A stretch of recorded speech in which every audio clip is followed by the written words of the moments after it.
নমস্কার। রবীন্দ্রনাথ ঠাকুরের একটি স্বনামধন্য ছোট গল্প পোস্টমাস্টার আমি পাঠ করছি। অনেকেরই পড়া এই গল্প, পুনরায় যারা পড়েননি তাদের ভালো লাগবে। রবীন্দ্রনাথ ঠাকুরের লেখা ছোট গল্প পোস্টমাস্টার।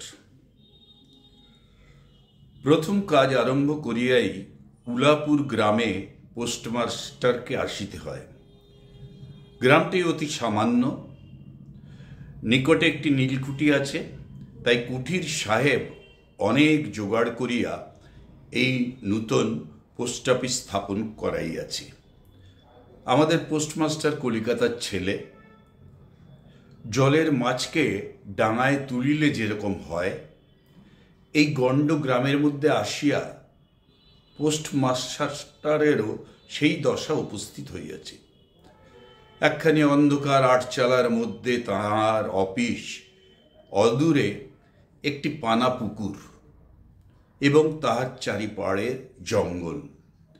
কুঠির গোমস্তা প্রভৃতি যে সকল কর্মচারী আছে, তাহাদের ফুরসত প্রায় নাই বললেই চলে। তাহারা ভদ্রলোকের সহিত মিশিবার উপযুক্ত নয়। বিশেষত কলিকাতার ছেলে ভালো করিয়া মিশিতে জানে না।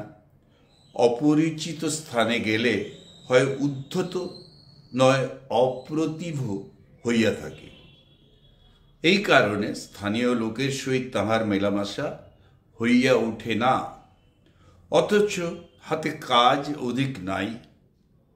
কখনো কখনো দুটো একটা কবিতা লিখিতে চেষ্টা করেন। তাতে এমন ভাব ব্যক্ত করিয়াছেন যে সমস্ত দিন তরু পল্লবের কম্পন এবং আকাশের মেঘ দেখিয়া জীবন বড় সুখে কাটিয়া যায়। কিন্তু অন্তর্যামী জানেন, যদি আরব্য উপন্যাসের কোনো দৈত্য আসিয়া এক রাত্রের মধ্যে এই শাখা পল্লব সমেত সমস্ত গাছগুলি কাটিয়া পাকা রাস্তা বানাইয়া দেয় এবং সারি সারি অট্টালিকা আকাশের মেঘকে দৃষ্টিপথ হইতে রুদ্ধ করিয়া রাখে, তাহা হইলে এই আধমরা ভদ্র সন্তানটি পুনশ্চ সারা জীবন নবজীবন লাভ করিতে পারে। পোস্টমাস্টারের বেতন অতি সামান্য, নিজে রাঁধিয়া খাইতে হয় এবং গ্রামের একটি পিতৃমাতৃহীন অনাথা বালিকা তাহার কাজকর্ম করিয়া দেয়, চ্যারিটে খাইতে পায়। মেয়েটির নাম রতন, বয়স 12-13। বিবাহের বিশেষ সম্ভাবনা দেখা যায় না। সন্ধ্যার সময় যখন গ্রামের গোহালঘর হইতে ধূম কুণ্ডলায়িত হইয়া উঠিত, ঝোপে ঝোপে ঝিল্লি ডাকিত, দূরে গ্রামের নেশাখোর বাউলের দল খোল করতাল বাজাইয়া উচ্চস্বরে গান জুড়িয়া দিত, যখন অন্ধকার দাওয়ায় একলা বসিয়া গাছের কম্পন দেখিলে কবির হৃদয়েও ঈষৎ হৃৎকম্প উপস্থিত হইত, তখন ঘরের কোণে একটি ক্ষীণ শিখা প্রদীপ জ্বালিয়া পোস্টমাস্টার ডাকিতেন, রতন। রতন দ্বারে বসিয়া এই ডাকের জন্য অপেক্ষা করিয়া থাকিত, কিন্তু এক ডাকেই ঘরে আসিত না। বলিত, কি গো বাবু, কেন ডাকছ? তুই কি করছিস? এখনই চুলো ধরাতে যেতে হবে হেসেলের। তোর হেসেলের কাজ পরে হবে, এখন একবার তামাকটা সেজে দে তো। অনতি বিলম্বে দুটি গাল ফুলাইয়া কলিকায় ফু দিতে দিতে রতনের প্রবেশ।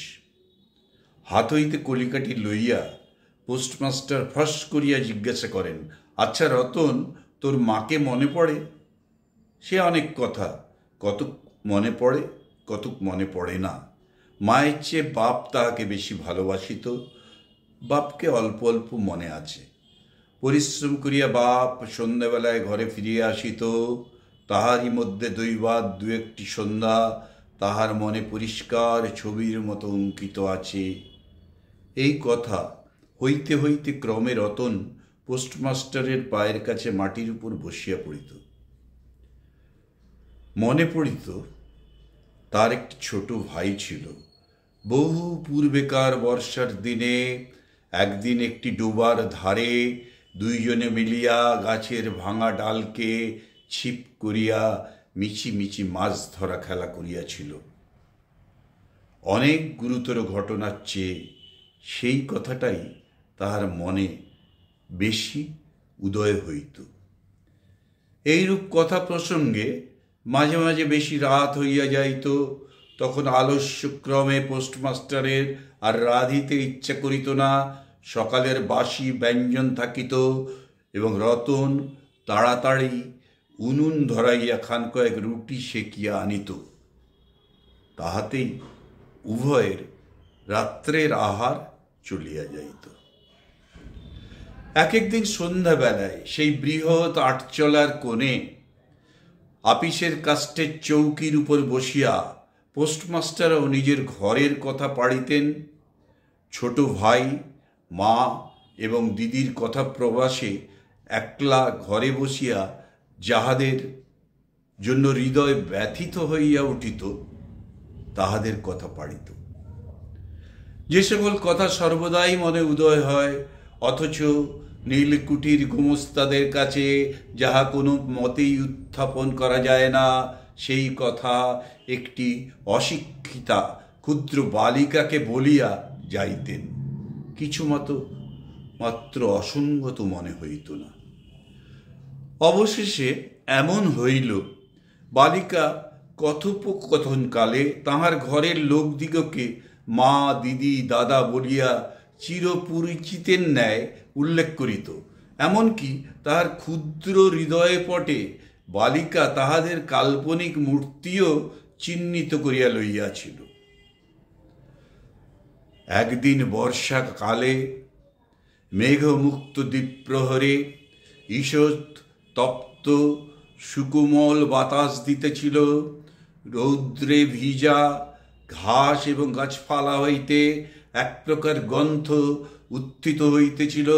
মনে হইতেছিল যেন ক্লান্ত ধরণীর উষ্ণ নিঃশ্বাস গায়ের উপর আসিয়া লাগিতেছে এবং কোথাকার এক নাছোড় বান্দা পাখি তাহার একটানা সুরের নালিশ সমস্ত দুপুরবেলা প্রকৃতির দরবারে অত্যন্ত করুণ স্বরে বারবার আবৃত্তি করিতেছিল।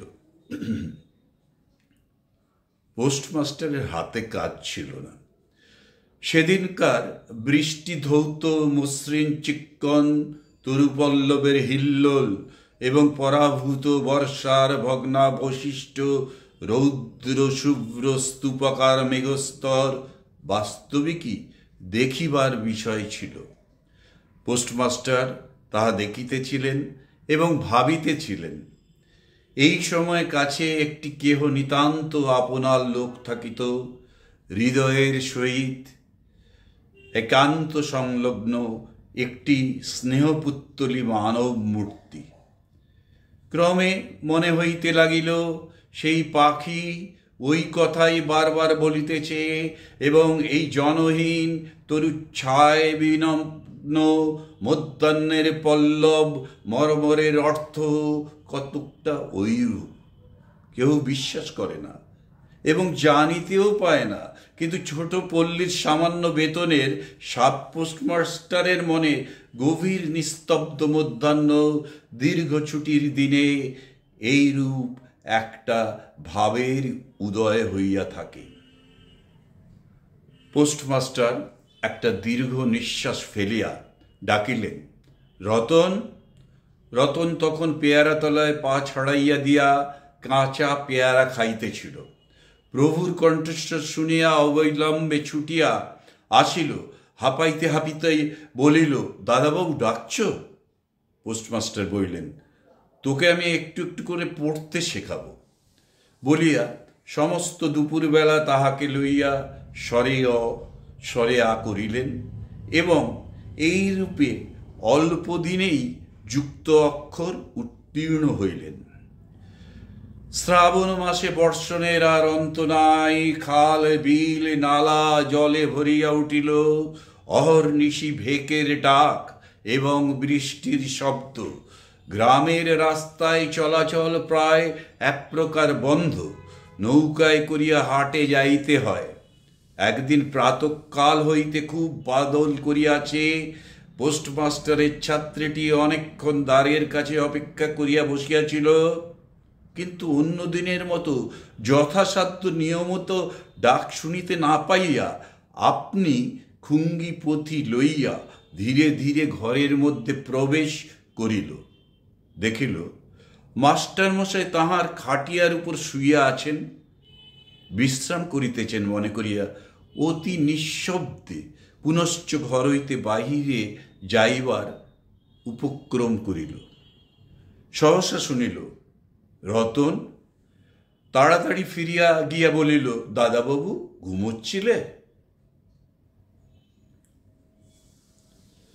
পোস্টমাস্টার কাতর স্বরে বলিলেন, শরীরটি ভালো বোধ হচ্ছে না, দেখ তো আমার কপালে হাত দিয়ে।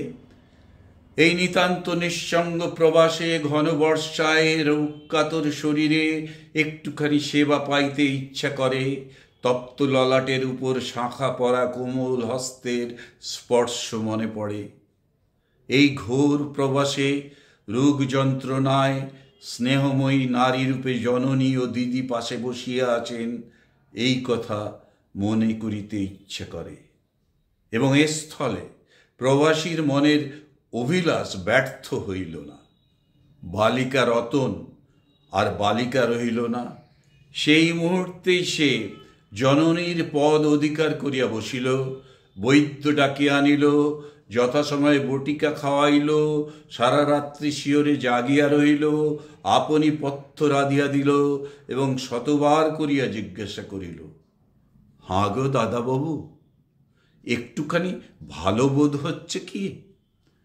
বহুদিন পরে মাস্টার মশাই ক্ষীণ শরীরে রোগশয্যা ত্যাগ করিয়া উঠিলেন।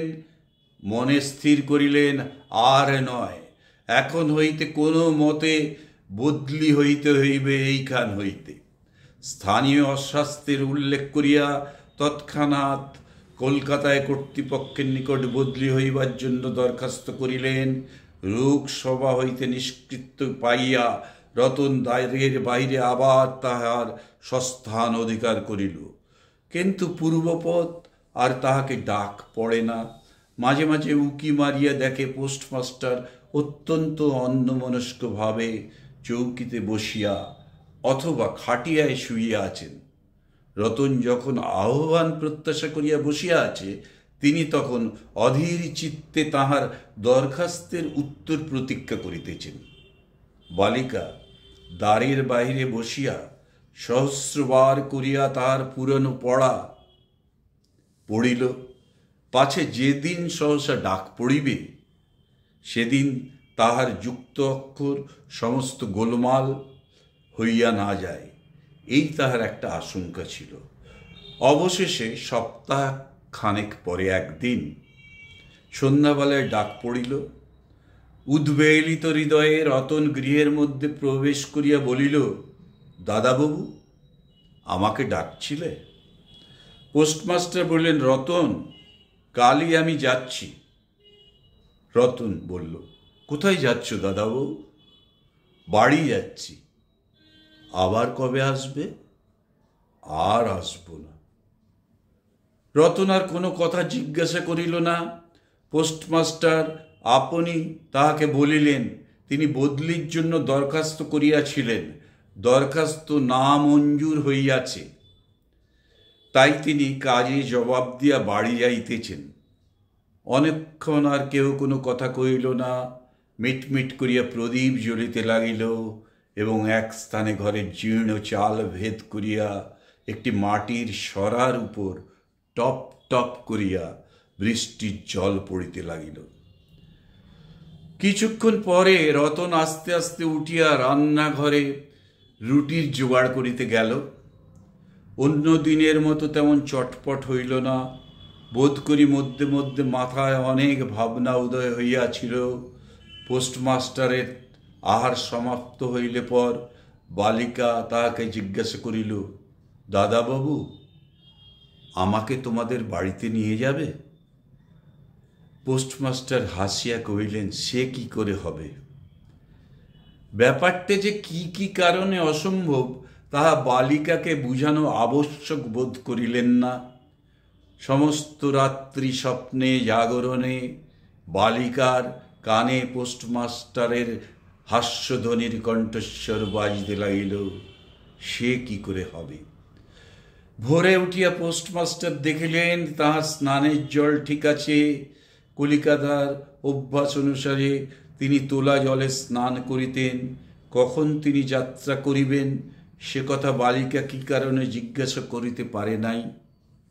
পাছে প্রাতঃকালে আবশ্যক হয়, এই জন্য রতন তত রাত্রে নদী হইতে তাহার স্নানের জল তুলিয়া আনিয়েছিল। স্নান সমাপন হইলে রতনের ডাক পড়িল। রতন নিঃশব্দে গৃহে প্রবেশ করিল এবং আদেশ প্রতীক্ষায় একবার নীরবে প্রভুর মুখের দিকে চাহিল। প্রভু কহিলেন, রতন, আমার জায়গায় যে লোকটি আসবেন তাকে বলে দিয়ে যাব তিনি তোকে আমার মতনই যত্ন করবেন। আমি যাচ্ছি বলে তোকে কিছু ভাবতে হবে না। এই কথাগুলি ওর যেন অত্যন্ত স্নেহগর্ব এবং দয়াদ্র হৃদয় হইতে উত্থিত, সে বিষয়ে কোনো সন্দেহ নাই। কিন্তু নারী হৃদয় কি বুঝিবে? রতন অনেকদিন প্রভুর অনেক তিরস্কার নীরবে সহ্য করিয়াছে, কিন্তু এই নরম কথা সহিতে পারিল না। একেবারে উচ্ছ্বসিত হৃদয়ে কাঁদিয়া উঠিয়া কহিল, না না, তোমার কাউকে কিছু বলতে হবে না, আমি থাকতে চাইনি। পোস্টমাস্টার রতনের এরূপ ব্যবহারের কখনো দেখে নাই, তাই অবাক হইয়া রইলেন। নতুন পোস্টমাস্টার আসিল, তাকে সমস্ত চার্জ বুঝাইয়া দিয়া পুরাতন পোস্টমাস্টার গমনোন্মুখ হইলেন। যাইবার সময় রতনকে ডাকিয়া বলিলেন, রতন, তোকে আমি কখনো কিছু দিতে পারিনি, আজ যাবার সময় তোকে কিছু দিয়ে গেলুম, এতে তোর দিন কয়েক চলবে। কিছু পথ খরচা বাদে তাহার বেতনের যত টাকা পাইয়াছিলেন পকেট হইতে বাহির করিলেন। তখন রতন ধুলায় পড়িয়া তাহার পা জড়িয়ে যাইয়া ধরিয়া কহিল, দাদাবাবু, তোমার দুটি পায়ে পড়ি, আমাকে কিছু দিতে হবে না। তোমার দুটি পায়ে পড়ি, আমার জন্য কাউকে কিছু ভাবতে হবে না, বলিয়া এক দৌড়ে সেখান হইতে পালাইয়া গেল।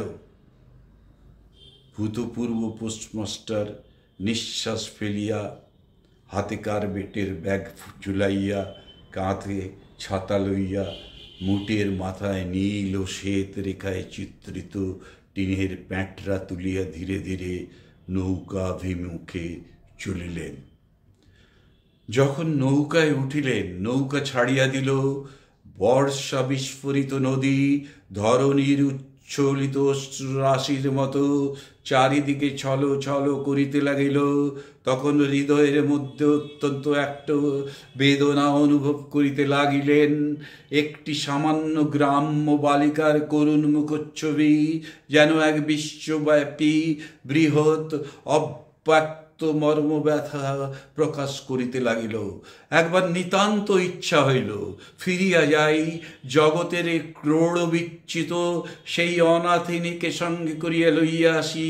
কিন্তু তখন পালে বাতাস পাইয়াছে, বর্ষা স্রোত খরতর বেগে বহিতেছে, গ্রাম অতিক্রম করিয়া নদীকূলের শ্মশান দেখা দিয়াছে এবং নদী প্রবাহে ভাসমান পথিকের উদাস হৃদয়ে এই তত্ত্বের উদয় হইল, জীবনে এমন কত বিচ্ছেদ, কত মৃত্যু আছে, ফিরিয়া ফল কি, পৃথিবীতে কে কাহার।